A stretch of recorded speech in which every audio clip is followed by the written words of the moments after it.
Tourism sector का देश की जीडीपी और रोजगार में जबरदस्त योगदान है। अक्सर मन की बात कार्यक्रम में प्रधानमंत्री मोदी भी टूरिज्म को बढ़ावा देने का जिक्र करते हैं। अब देश अगले साल तक 2 करोड़ टूरिस्ट की आवाजाही के टारगेट को हासिल करने पर लगा है और इंडिया टूरिज्म मार्ट इसमें एक बड़ा रोल अदा कर सकता है। भारत के पर्यटन क्षेत्र में दुनिया के किसी भी दूसरे देश के टूरिज्म सेक्टर के मुकाबले सबसे ज्यादा लोगों को रोजगार मिलता है, लेकिन अभी तक भारत में पर्यटकों की आबादी दुनिया के कई मुल्कों के मुकाबले बेहद कम है। भारत में सालाना 1 करोड़ पर्यटक ही सैर के लिए आते हैं।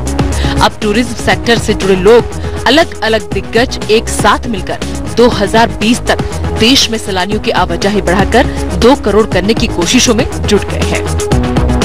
हमें 3-4 चीजें करनी होंगी।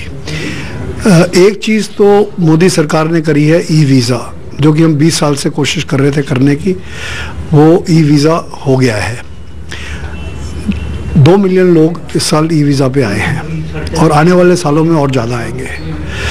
दूसरी चीज़ जो सबसे ज़्यादा ज़रूरी है कि 10 मिलियन टूरिस्ट को 20 मिलियन करना के लिए हमें 20 मिलियन और हवाई जहाज की सीटें चाहिए। भारत के पर्यटन क्षेत्र में विस्तार की अपार संभावनाएं हैं। यही वजह है कि पीएम भी अपने मन की बात कार्यक्रम में गाहे बगाहे इसका जिक्र करते रहते हैं। दरअसल आंकड़ों की जुबानी समझा जाए तो खराब प्रदर्शन के बावजूद देसी टूरिस्ट सेक्टर अर्थव्यवस्था में बड़ा योगदान करता है। फिक्की यस बैंक की रिपोर्ट के मुताबिक 2018 में टूरिज्म सेक्टर 6.7% इजाफे के साथ 247.3 अरब डॉलर का हो गया। जीडीपी में पर्यटन क्षेत्र का हिस्सा 9.2% है।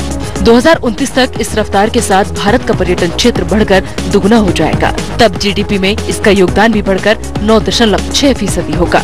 2018 में टूरिज्म सेक्टर से 2.67 करोड़ रोजगार पैदा हुए और यहाँ से कुल 8.21 करोड़ लोगों की रोजी रोटी चलती है। 2029 तक इस सेक्टर में कुल 5.3 करोड़ रोजगार पैदा होने की उम्मीद है। लेकिन इस सेक्टर से जुड़े लोगों का मानना है कि टूरिज्म में विकास की असीम गुंजाइश का भरपूर इस्तेमाल किया जाना बाकी है। छोटे छोटे देशों के मुकाबले भारत में टूरिज्म सेक्टर पर टैक्स का इतना ज्यादा बोझ है कि इसके बढ़ने की रफ्तार बेहद धीमी है।